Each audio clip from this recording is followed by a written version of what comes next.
नमस्कार। Shivaji international school Aurangabad में आप सभी का स्वागत है।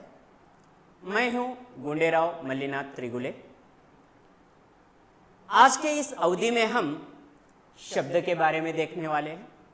इससे पहले वाली अवधियों में हमने वर्णमाला से संबंधित जानकारी ले ली है, उससे संबंधित सारे विषयों पर हमने प्रकाश डाला है। अब आगे बढ़ते हैं शब्द के बारे में। तो शब्द किसे कहते हैं? शब्द किसे कहते हैं? क्या इसे हम शब्द कहेंगे?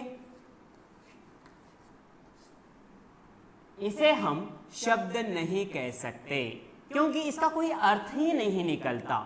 उसके बदले अगर हमने इस तरह लिखा तो इसे हम शब्द कहते हैं। तो शब्द की परिभाषा क्या हुई? एक या एक से अधिक स्वतंत्र शब्दों के सार्थक इकाई को, एक या एक से अधिक वर्णों के स्वतंत्र सार्थक इकाई को हम शब्द कहते हैं। चलो उसकी परिभाषा लिखते हैं हम यहां पे।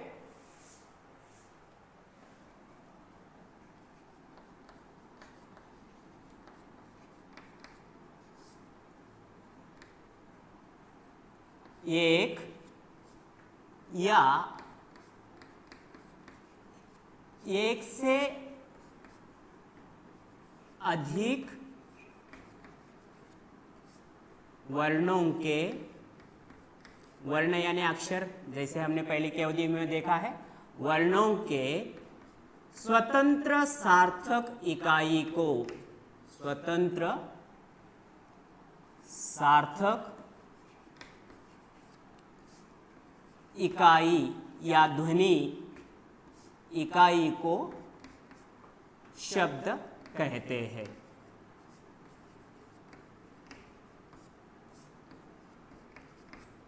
जैसे न, कमल, घर, पगड़ी इत्यादि।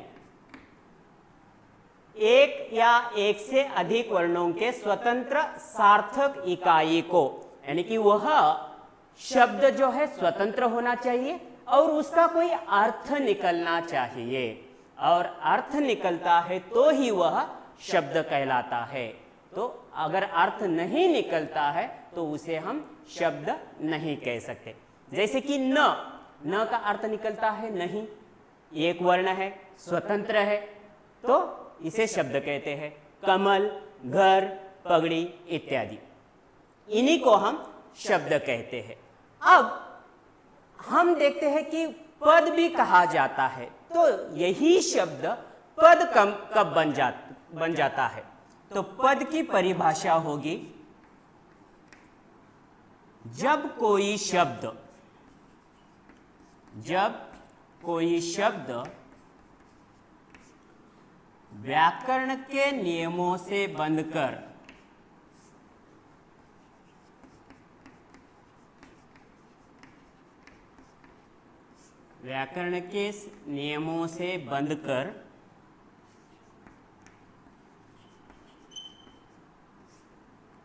वाक्य में प्रयुक्त होता है, वाक्य में प्रयुक्त होता है, उसे ही पद कहते हैं। स्वतंत्र रूप से है तब तक वह शब्द है, लेकिन उसके साथ जब कोई व्याकरण का नियम लग जाता है या व्याकरणिक पद जुड़ जाते हैं तब वह पद बन जाता है। कैसे? देखो, जैसे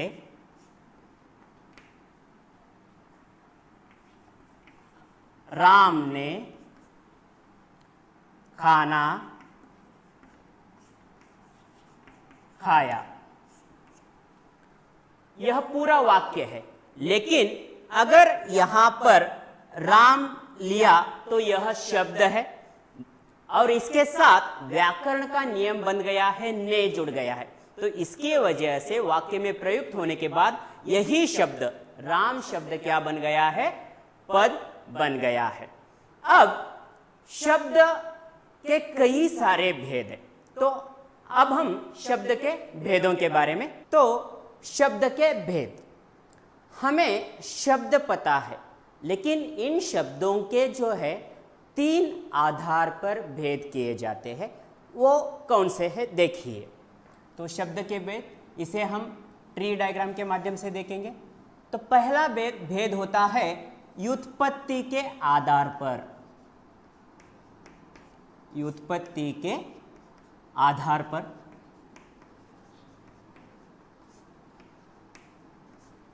दूसरा भेद होता है उत्पत्ति के आधार पर।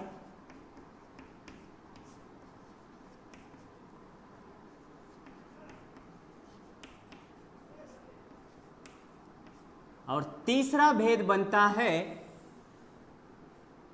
प्रयोग के आधार पर।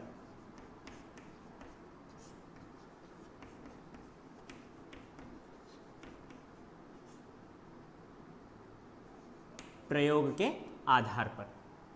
अब इस व्युत्पत्ति यानी कि बनावट के आधार पर या निर्माण के आधार पर, तो इसके और 3 भेद बनते हैं।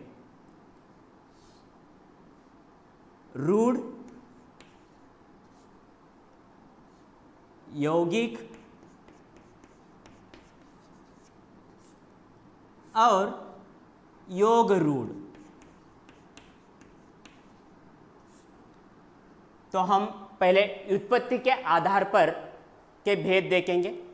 यहां पर व्युत्पत्ति के आधार पर, व्युत्पत्ति यानी कि बनावट के आधार पर या निर्माण के आधार पर, यहां व्युत्पत्ति के आधार पर जो है 3 भेद बने हैं, रूढ़, यौगिक, योग रूढ़।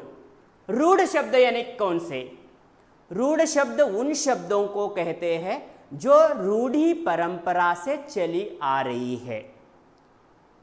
जो शब्द रूढ़ी परंपरा से चली आ रही है और जो किसी वर्णों के योग से नहीं बने हैं या किसी शब्दों के योग से नहीं बने हैं, इनके अलग करने पर कोई अर्थ नहीं निकलता। जैसे कि रूढ़ शब्द है पगड़ी, लोटा, है ना, ये सारे शब्द जो है रूढ़ शब्द है, यानी कि रूढ़ी में है, परंपरा में है।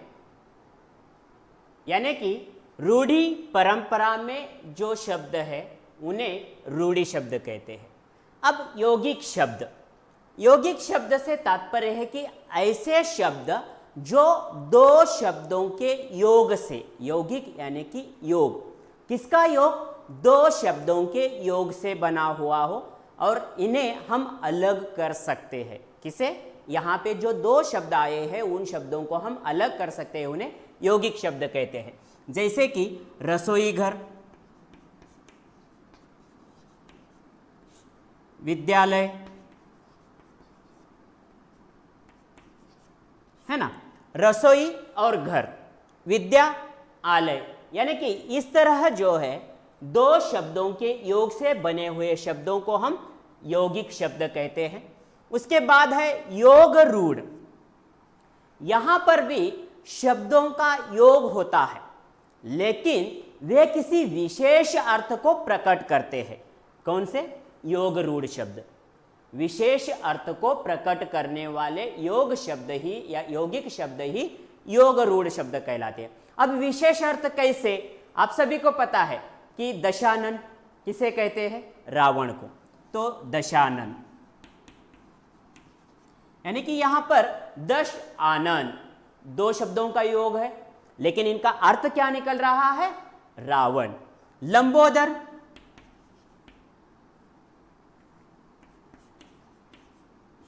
लंबोदर मतलब गणेश जी को कहा जाता है, लंबा उदर, विशेष अर्थ को प्रकट करते हैं। तो ऐसे विशेष अर्थ को प्रकट करने वाले शब्दों को हम योग रूढ़ शब्द कहते हैं। ये हो गए व्युत्पत्ति के आधार पर यानी कि बनावट के आधार पर, रूढ़, यौगिक, योग रूढ़। अब उत्पत्ति के आधार पर यानी कि इनकी उत्पत्ति कैसे हुई, हिंदी भाषा में ये कहाँ से आए, तो ऐसे शब्दों को उत्पत्ति के आधार पर रखा गया है। तो यहाँ उत्पत्ति के आधार पर 4 भेद है। तत्सम, तद्भव, देशज और विदेशी।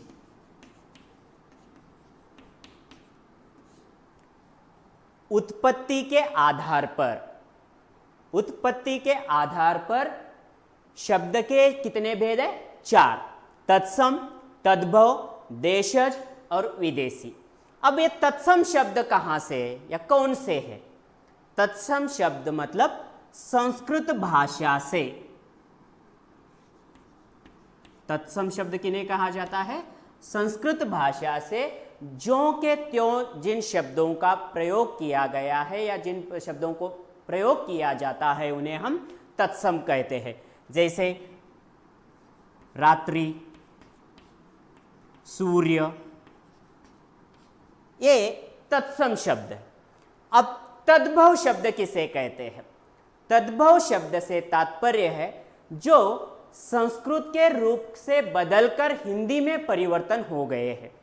ऐसे शब्द जो अन्य भाषा के हैं लेकिन बदलकर हिंदी का रूप धारण किया है, उन्हें तद्भव शब्द कहा जाता है। तो इसमें आते हैं रात्रि का रात, सूर्य का सूरज, राजा का जो है नृप। इस तरह जो रूप परिवर्तन होकर आए हैं हिंदी में, उन्हें हम तद्भव शब्द कहते हैं। तो देशज शब्द किसे कहते हैं? देशज शब्द किसी स्थान के प्रसंगानुसार जिन शब्दों का निर्माण हुआ है या जिन शब्दों का प्रयोग किया जाता है उन्हें देशज, यानी कि वे अपने देशी शब्द है। देशज यानी कि देसी, उस स्थान में ही उन शब्दों का प्रयोग किया जाता है या उस जगह पर ही उन शब्दों का प्रयोग किया जाता है, तो उन शब्दों को हम देशज कहते हैं। जैसे कि लोटा, पगड़ी इत्यादि। अब विदेशी शब्द, विदेशी शब्द किसे कहते हैं? नाम के आधार पर ही आप सभी को पता चल रहा हो कि विदेशी यानी कि हमारे हिंदी भाषा में कई अन्य भाषा या कई बाहरी देश के शब्द हमारी भाषा में प्रयोग किए जाते हैं। इसमें उर्दू के शब्द है, फारसी के शब्द है, अरबी, अंग्रेजी, डच आदि ऐसे ज्यों का त्यों हिंदी भाषा में जिन्हें प्रयोग किया जाता है उन सभी को विदेशी भाषा कहा जाता है। अब प्रयोग के आधार पर हम देखने वाले हैं प्रयोग के अब तक हमने व्युत्पत्ति के आधार पर और उत्पत्ति के आधार पर शब्दों के भेद देखे, लेकिन हमारी हिंदी भाषा का व्याकरण जो है जिस पर पूरी तरह निर्भर है वह प्रयोग के आधार पर शब्दों का जो उपयोग किया जाता है। तो प्रयोग के आधार पर जो हिंदी व्याकरण में किया जाता है वे 2 भेद है। प्रयोग के आधार पर शब्दों के कितने भेद है? 2 भेद है। एक विकारी शब्द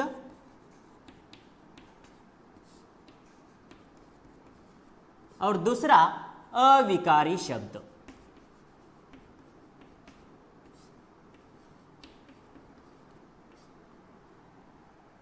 अब विकारी शब्द से तात्पर्य क्या है? विकारी शब्द यानी कि लिंग, वचन, क्रिया, काल के अनुसार जिन शब्दों का परिवर्तन होता है, लिंग, वचन, काल, क्रिया के अनुसार जिन शब्दों का परिवर्तन होता है उन्हें विकारी शब्द कहते हैं। और अविकारी शब्द से तात्पर्य है जो किसी भी परिस्थिति में अपने मूल रूप को नहीं बदलते, उन्हें अविकारी यानी कि जिनका विकार नहीं होता, जिनका रूप नहीं बदलता, उन्हें अविकारी शब्द कहते हैं। अब इस विकारी शब्द के फिर 4 भेद हैं। संज्ञा,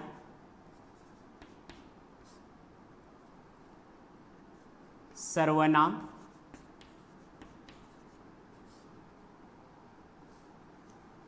विशेषण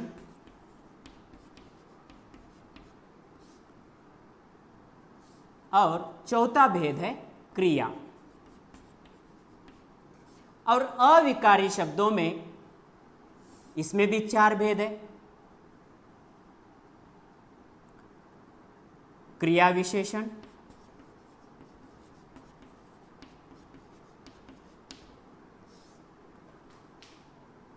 अविकारी शब्दों के 4 भेद है।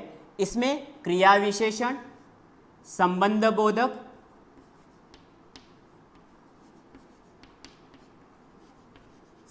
बोधक, समुच्चय बोधक और विस्मयादि बोधक।